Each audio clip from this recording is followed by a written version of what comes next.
సుమన్ టీవీలో మీ personal and business promotions కోసం కింది నెంబర్కి కాంటాక్ట్ చేయండి. తిరుమల క్షేత్రానికి వెళ్ళి స్వామి దర్శనం చేసి భక్తితో అక్కడ ప్రసాద రూపంగా లడ్డు కానీ మరేదైనా ప్రసాదాన్ని తీసుకున్నప్పుడు దాన్ని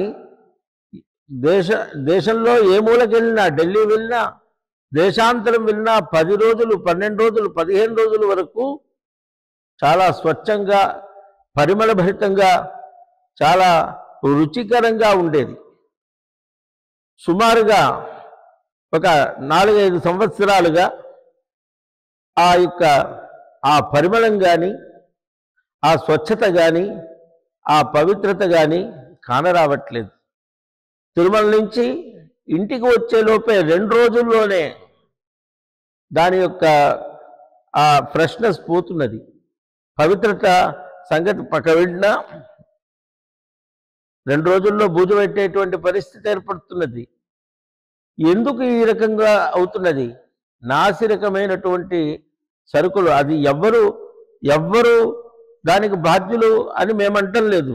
ఎవ్వరు బాధ్యులైనా వాళ్ళు కఠినంగా వాళ్ళని శిక్షించాలి. అట్లాంటివి దైవ విషయంలో ఇది కేవలం ఒక హిందూ సమాజంలో, భారతీయ సనాతన ధర్మంలో చాలా కేంద్ర స్థానం తిరుమల తిరుపతి దేవస్థానం. అట్లాంటి ఆ దేవస్థానంలో ఇట్లాంటి ఒక చర్య జరిగింది, ఈ రకమైనటువంటి ఒక కల్తీ అయింది, కల్తీ సరుకులతో వాళ్ళు ఇచ్చేస్తున్నారంటే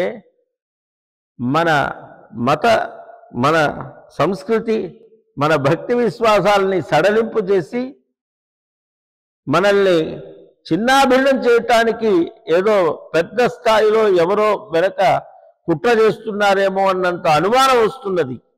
కాబట్టి ప్రతి ఒక్క ఆస్తికుడు, ప్రతి ఒక్క భారతీయుడు స్పందించి ఇటువంటి చర్య ఎక్కడ, ఎప్పుడు, ఎలాగా ఇలాంటివి పునరావృత్తి కాకుండా